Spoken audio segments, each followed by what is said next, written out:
I'm Mariel Brown and this is Sankush, a delicious melee of Caribbean people, food and craft.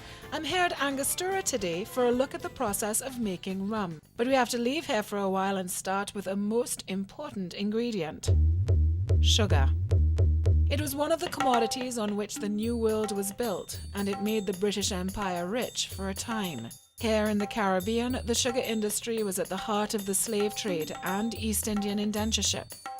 It is an inescapable and defining part of our history. Today, sugar is made in much the same way as it was hundreds of years ago. In central Trinidad, the cane crop is an integral part of the annual life of Caroni.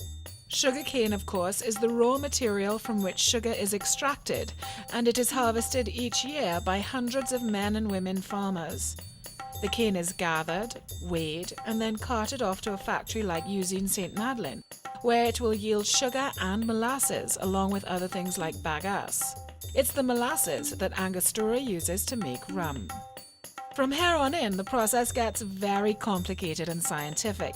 Suffice it to say that it involves distillation, heat, steam, and this massive structure on the Eastern Main Road. Once the rum has been distilled, it is transferred to barrels for aging. Fresh rum is pretty harsh on the palate.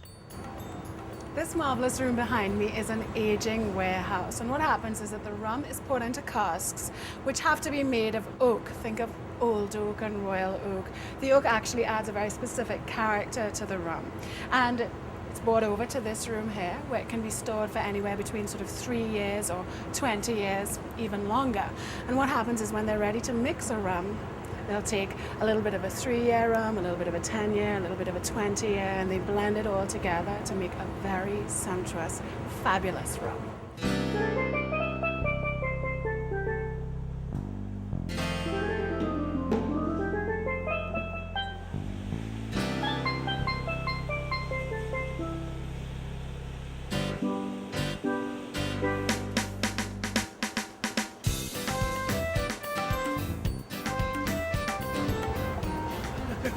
Do you see this ladder and how high up we are?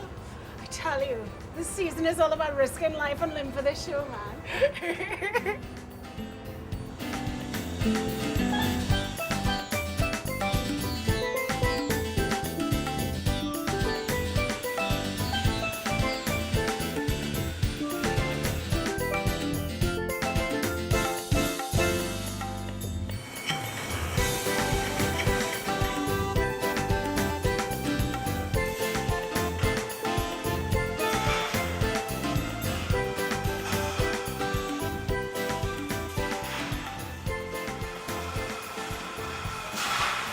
Literally the end of the line, the point at which the rum is ready to take home and enjoy.